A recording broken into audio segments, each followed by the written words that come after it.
e se tem algo que transforma literalmente a gente, é a informação. Então, antes de você sair por aí em grupos, em internet, né, no seu Instagram, no seu Facebook, dando opinião, entenda, leia mais sobre assuntos. E esse assunto que a gente vai abordar aqui no Mulher Demais é um deles. Às vezes as pessoas dão opinião sem entender absolutamente sobre tudo.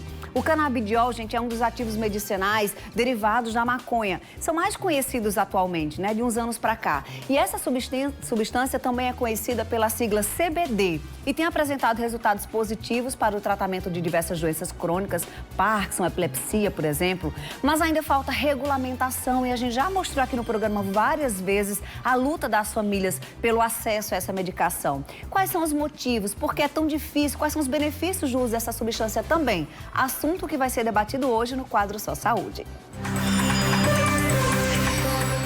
Só Saúde. Oferecimento.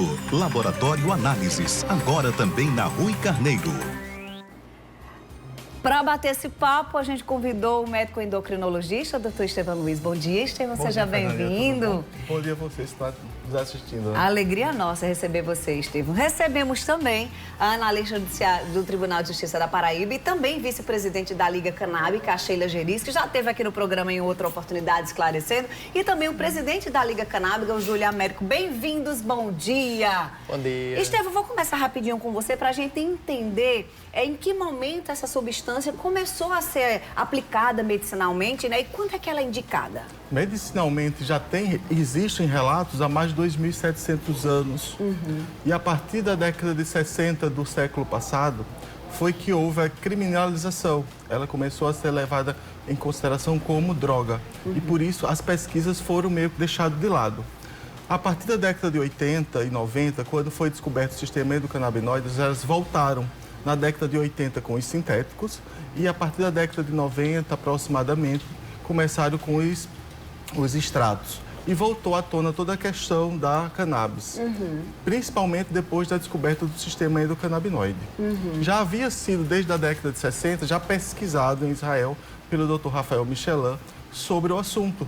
Ele que identificou o THC e o CBD. Então as pesquisas continuaram em Israel, mas só na década de 80 voltaram novamente à tona como medicação. E isso, gente, já está bem disseminado e consolidado, né? A Sheila está aqui com a gente, conhece muito bem na prática como funciona e as melhorias, né, Sheila? O seu filho faz uso, né? Sim, o meu filho usa há aproximadamente 5 anos e meio, quase 6 anos, e ele tinha uma média de 30, 40 convulsões epiléticas antes. Isso por dia, 30, 40 convulsões por dia. E aí, depois que ele começou a usar, já retirou todos os remédios, todos os anticonvulsivantes e tem 4 crises por mês. Nossa, começou a andar, começou a interagir, é uma outra vida. É uma outra vida. Tem uma pergunta aqui de uma telespectadora, doutor Estevão, diz assim, a neta tem síndrome de Rett, é assim que fala mesmo? Isso. Ela quer saber se seria viável o uso dessa medicação, já que ela tem crises de apneia. Sim, porque o que é o canabidiol, o que é a cannabis? Ela vai atuar num sistema que promove o equilíbrio. Então, onde há desequilíbrio, ele vai lá e age e faz as melhores das conexões nervosas, conexões imunológicas também. Então, como é equilíbrio, então tudo que está desequilibrado, ele vem a equilibrar. Traz uma homeostase mesmo, homeostase, né? exatamente. Américo, muita gente confunde, né, o uso da medicação com o uso indiscriminado da droga. E é isso que muitas vezes vocês precisam vir esclarecer. Gente, não é assim. Como é que é feito esse trabalho com a Liga Canábica? Olha, a gente faz um trabalho de conscientização muito forte, mas sempre colocando a maconha. Por que eu digo a maconha? Porque a gente não trabalha com uma substância isolada, não é só o canabidiol. Para os casos de Alzheimer, por exemplo, você precisa de um óleo, de um extrato de uma variedade de cannabis rico em THC.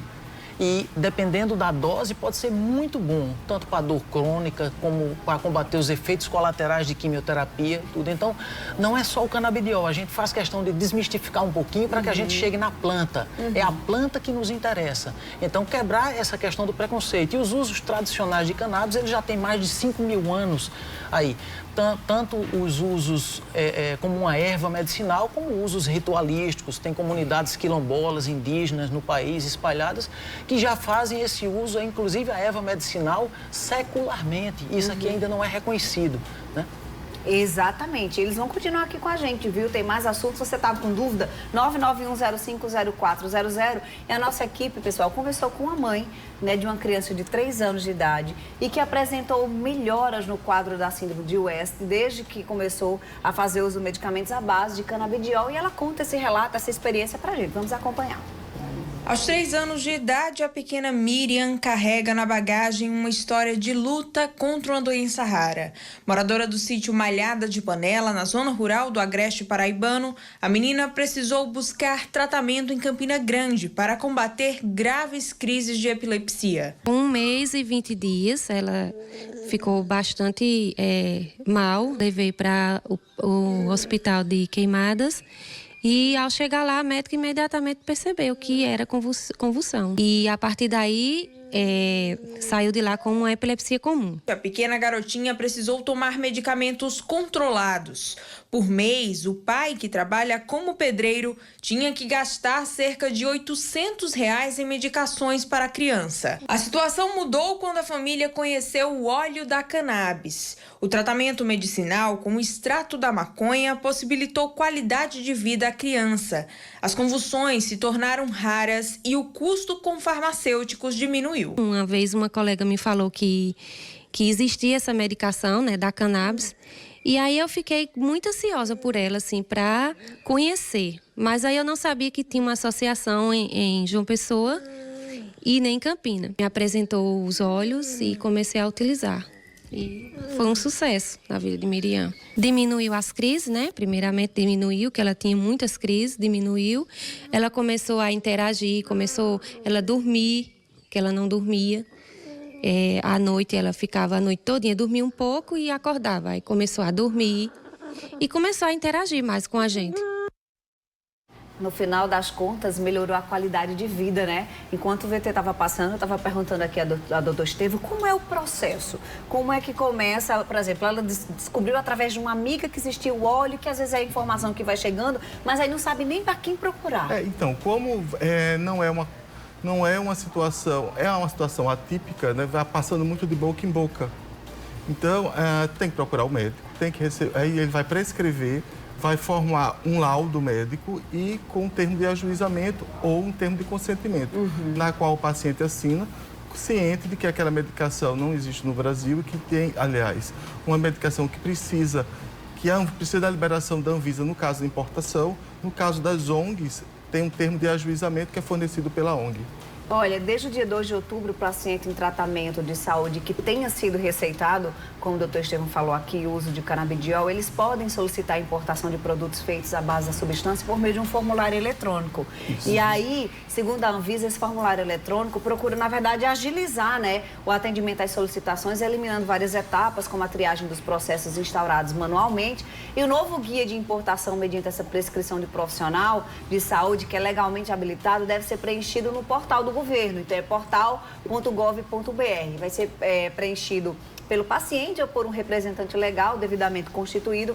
Lembrando que esse processo pode ou não ser autorizado. E aí a Liga Canábica muitas vezes serve como instrumento de instrução mesmo, né, Américo? Olha, a gente tem feito um trabalho muito de conscientização, porque hoje, por exemplo, a importação só é de produtos à base de canabidiol. Extratos vindos com canabidiol. A pessoa que tem Alzheimer, ela precisa de um extrato rico em THC. A pessoa que tem dor crônica, ela precisa de um extrato rico em THC. Então, nesses casos, não existe a previsão legal. E hoje tem muitos pacientes que cultivam, por exemplo, mesmo clandestinamente. Tem também muitas associações espalhadas no país também que usam esses medicamentos cultivando. Existem formas seguras de cultivar e a gente, inclusive, defende que o cultivo associativo, que o cultivo por cooperativas e não uma legislação que privilegie apenas a indústria farmacêutica e aqueles que estão produzindo, as grandes corporações, que os preços são exorbitantes. Enquanto você tem no mercado um Mevatil que custa R$ 2.800 dentro de uma farmácia, você pode ter um óleo artesanal de boa qualidade e passando por um processo com todas as condições necessárias para esse processo ser seguro e custando entre 70, 80, 90 reais até 150, 200 reais. É um absurdo isso. Então, é preciso conscientizar a população também no sentido de se se lutar por políticas públicas que atendam principalmente as pessoas mais vulneráveis socioeconomicamente. O trabalho que a Liga também faz de conscientização é importante porque existem muitos mitos, né, envolvendo isso. A Denise até traz uma pergunta relacionada a isso. Não corre o risco do vício, já que faz uso de um medicamento? Não, de maneira nenhuma. A quantidade é muito pequena e ele não sofre processo de combustão, que é comum no caso do uso da cannabis, da maconha, para uso recreativo. Já outra telespectadora quer saber se serve para fibromialgia, sim, depressão, se também as pessoas podem fazer efeitos para outras, se pode fazer efeito para uma pessoa e para outra não. Depende, existe esse caso, porque já com uma medicina muito especializada e muito individualizada, a dose de um pode ser diferente da outra, mas que ambas vão agir, principalmente quando é feito de uso compassivo. Você não vai tirar a medicação que ela está usando, inicia a cannabis, uma vez estabilizado, começa o desmame da medicação alopática. É para o resto da vida, Estevão? Depende muito de paciente para paciente. Depende de paciente para paciente. Mas a indicação da fibromialgia que ela falou, sim, é uma das principais indicações. É a que você estava falando aí da Ruda. São inúmeras as indicações. Hoje você tem catalogado, pelo menos, dos estudos menos consistentes aos mais consistentes, se você pegar esse leque todo, você tem já mais de 300 patologias catalogadas no mundo que tem alguma evidência de eficácia no tratamento com cannabis, com as diversas variedades da planta. Sheila, você vê na prática também todas as diferenças, né, que a medicação trouxe para a vida do seu filho, e você também passa esses relatos, acaba contagiando as outras mães de que é possível ter melhoria da qualidade de vida, né? Exatamente, não só do filho, mas no meu caso eu tenho artrite reumatoide, né, que é uma doença autoimune que causa muita dor e deformidade nas mãos, e eu tomo somente um óleo de cannabis. E não tenho nenhum sintoma da artrite, rico não em sinto THC, nada. Né? E esse óleo que eu tomo é um óleo rico em THC. Então, como o Júlio falou, o óleo importado para mim, esse processo que a Anvisa disponibiliza, para mim, não serve. Entendi. Porque o óleo que eu posso importar não melhora a minha condição, somente ele. A luta de amanhã, Américo, rapidinho, Estevão, quero já falar com você. A luta de amanhã, essas propostas que vão ser votadas, como é que são vistas na ótica de vocês? Olha, está muito aquém daquilo que o conjunto dos pacientes deseja. Se tem uma política pública, ela precisa ser focada na necessidade do paciente. E isso aqui não democratiza o uso, porque se você privilegia as formas de acesso e só dá direito a empresas farmacêuticas ou grandes corporações cultivares, uma planta que tem mais de 5.000 anos de usos tradicionais, que tem a toxicidade baixa, muito baixa, abaixo do Tilenol, por exemplo, que é vendido sem receita nas farmácias.